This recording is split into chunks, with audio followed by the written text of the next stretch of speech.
This is a story that we have heard over and over again, one that we have told you multiple times, but the cycle of abuse refuses to stop. I am talking about the hashtag #Church2 movement. It started in 2017 along with the hashtag #MeToo. It called out predator priests, pastors, and other members of churches around the world for abuse. The idea of the movement was simple. Silence was no longer spiritual.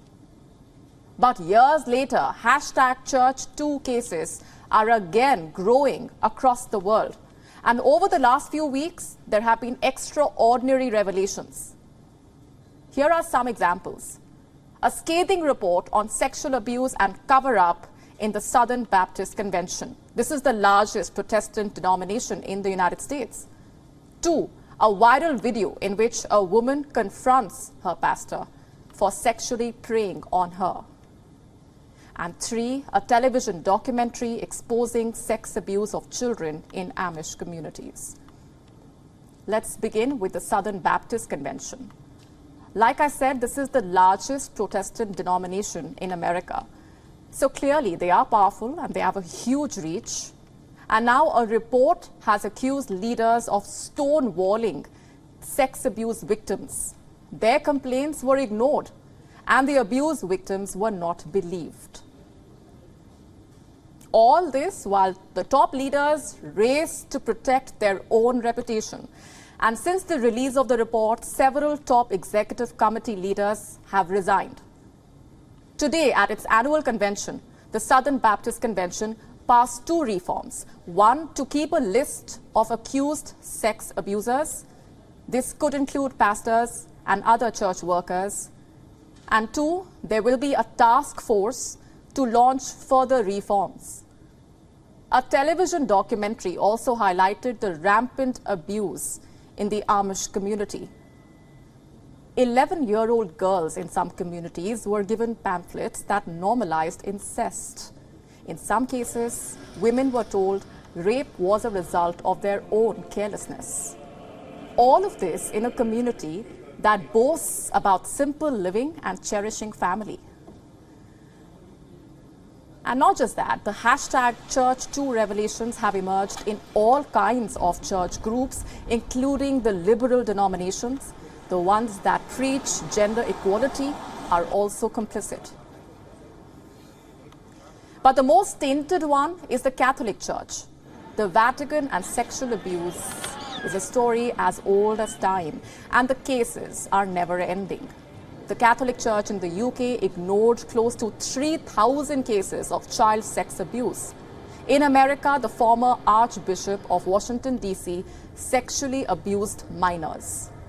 In France, 300,000 children had been sexually abused by the clergy. A wall of silence has protected the pedophile priests for years now. Some accusations date back to the 1950s. The abuse went largely unreported in those years. But since the dawn of the 21st century, the Catholic Church has been fighting off allegations. In Italy and Spain, there were calls for investigations for years.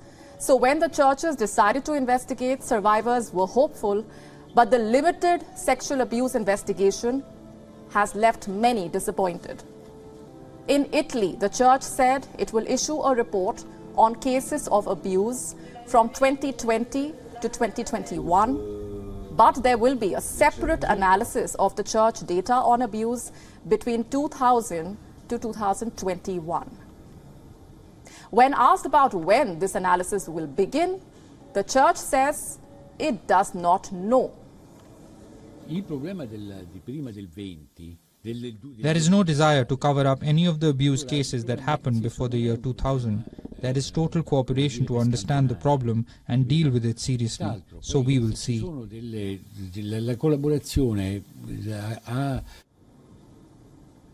The Spanish investigation also is partial and of little use, according to the survivors.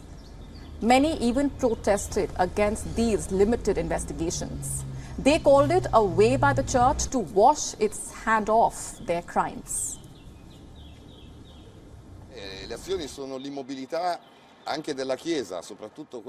We are here because of the immobility of the church, but especially because the state is not intervening. For some reason, it seems that the state is letting the church handle the situation. The contradiction of this is that the church is technically the party under accusation, the party that is supposed to make amends for the clergy's sexual abuse. The new revelations raise an important question.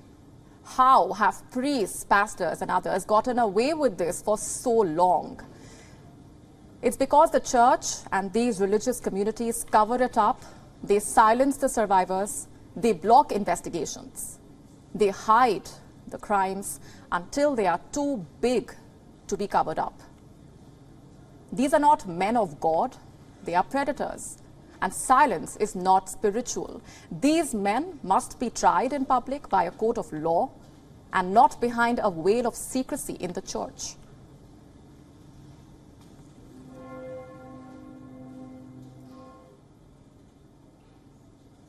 And with me on the broadcast this minute is Misty Griffin from Los Angeles.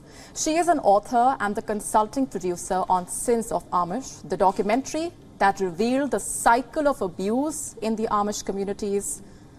Thanks very much for being here with us. Let me begin by asking you for your reaction to these revelations and the very fact that you have also come forward to share your story. Hi, yes, thanks for having me. First of all, I would like to say that churches, organizations around the world, they will cover up sexual abuse crimes. We all know that. I mean, humanity knows that. That's just what they do. So to get a handle on this, the government in each country needs to step in and take over these investigations. They need to arrest the people who are guilty. They need to try them in a court of law. And just because a religion or an organization is involved, they should never, ever get special treatment. It should be the same treatment regardless. If you're a religious leader, if whoever you are, it should be the same treatment, but that's not the case, especially in the United States and in Europe and pretty much around the world. Once religion gets involved, there's like some sidestepping and there's special treatment given, and that's why we have this problem. That is why we have this big problem. Explain to us the process by which this culture of secrecy is kept alive and the very notion that silence is spiritual. So especially, I talk from a Christian church perspective because that's where I come from, but in churches, they will try and cover up sexual abuse because their images, we are, God's people, we are pure, we're holy, we're going to heaven, and every other denomination is pretty much going to hell. I mean, that's kind of some perspective. So they will try and cover up the sexual abuse to cover up their image, to keep the law enforcement out of, their church, out of investigating, especially strict religions like the Amish. They don't want the government or law enforcement or anybody coming in telling them what to do. So they will cover these up. They will tell the victims to forgive. You must forgive like Christ taught us. That's what you're told. And it will just continue to be covered up, and the government allows it. I mean, especially in the Amish, they know that they're handling these things internally and they're allowing it, because in the United States, freedom of religion, it is like king. You don't mess with freedom of religion. You tiptoe around it. So these crimes are allowed to be covered up by the government, and the victims are silenced and told they're not forgiving if they continue to speak about it. And it's just damaging over and over and over. And the predators are left to have countless victims. I mean, some can have over 100 victims, and children are purposely put in danger. Parents know about it in these churches, and they're purposely allowing their children to be put in danger. I mean, these are crimes. These are serious crimes that often the entire church knows about, especially among the Amish. And the adults in the church, they are allowing their children to be put in danger. I mean, these are crimes committed by multiple adults in the churches. Tell us more about how difficult it was for you to come forward and fight this very culture of secrecy. In my case, I was assaulted by the Amish bishop, which is the head of the church. And when I went to the police here in the United States, they told me they listened to me. I could tell that they believed my story. I was really shook up, but they kept telling me several times. They said, we have to be careful of the freedom of religion of the community. We can't trample on their rights. We can't go arrest the bishop based on what you said. We need more evidence. Is anybody else going to come forward and back up what you said? And first of all, there were no witnesses. And second, nobody's going to come forward. If they come forward in the church, they're going to be shunned. They're going to be outcast. And I told the police this, and they just really didn't want to do anything. They went out and questioned him, and they went in, they had like coffee or tea or something. They sat down with him. I was watching down the lane. And when the police left, they waved at him. I mean, in the United States, the Amish are idealized and held up as the epitome of, what a good Christian is. And they're so amazing and fascinating. And they harbor some of the worst criminals, some of the worst pedophiles. And the United States government, they must step in. I mean, this is criminal on the part of the United States government that they do not step in and they do not help children in these religions and cults. Time and time again, adults have come out of these religions and cults and said, children are being abused in these in this religion, in that religion, in this cult, in that cult. And the United States government does not step in and help these children. I mean, this is criminal. For my part, I started a petition called #Invisible. If you go to my website, mistygriffin.com, you can sign the petition, and it's calling on Congress to pass a Child's Rights Act in the United States. We must have a Child's Rights Act where children have rights, and the government is responsible to look out for them, to take care of them, because we know that religions continually cover up these crimes, and it has to stop. Misty, thanks very much for being here with us and sharing your story.